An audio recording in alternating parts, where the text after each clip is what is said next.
السلام علیکم ورحمۃ اللہ وبرکاتہ۔ اعوذ باللہ من الشیطان الرجیم، بسم اللہ الرحمن الرحیم۔ وسوسوں سے نجات کے لیے اللہ کی پناہ مانگے۔ وَإِمَّا يَنزَغَنَّكَ مِنَ الشَّيْطَانِ نَزْغٌ فَاسْتَعِذْ بِاللَّهِ إِنَّهُ هُوَ السَّمِيعُ الْعَلِيمُ۔ اس کا ترجمہ ہے، اور اگر تمہیں شیطان کی جانب سے کوئی وسوسہ محسوس ہو تو اللہ کی پناہ مانگ لیا کرو، بے شک وہ خوب سننے والا، خوب جاننے والا ہے۔ اس بات کا یقین رکھیں کہ وسوسے پر مواخذہ نہیں۔ نبی صلی اللہ علیہ وسلم نے فرمایا، ان اللہ تجاوز لامتی عما وسوست او حدثت به انفسها ما لم تعمل به او تکلم۔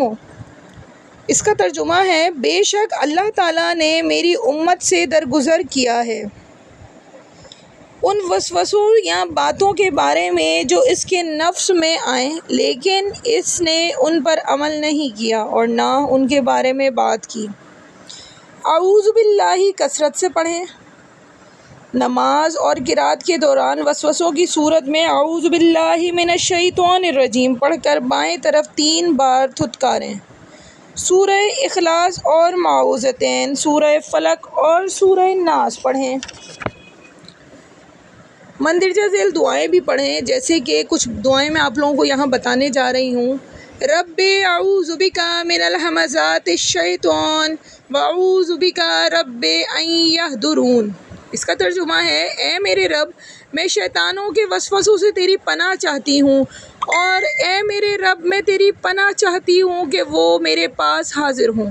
دوسری ایک دعا بتانے جا رہی ہوں۔ اعوذ باللہ السمیع العلیم من الشیطان الرجیم من ہمزہ ونفخہ ونفثہ۔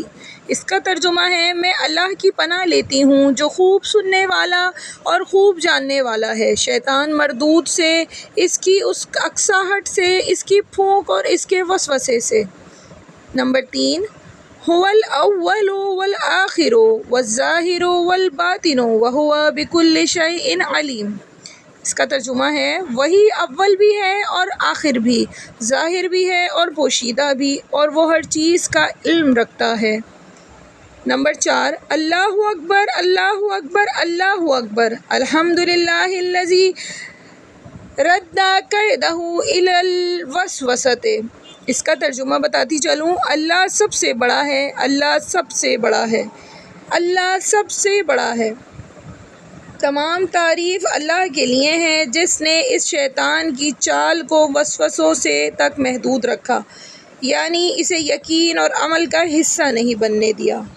جزاک اللہ خیرا۔ صدقہ جاریہ سمجھ کے ویڈیو کو شیئر کریں اور چینل کو سبسکرائب کریں۔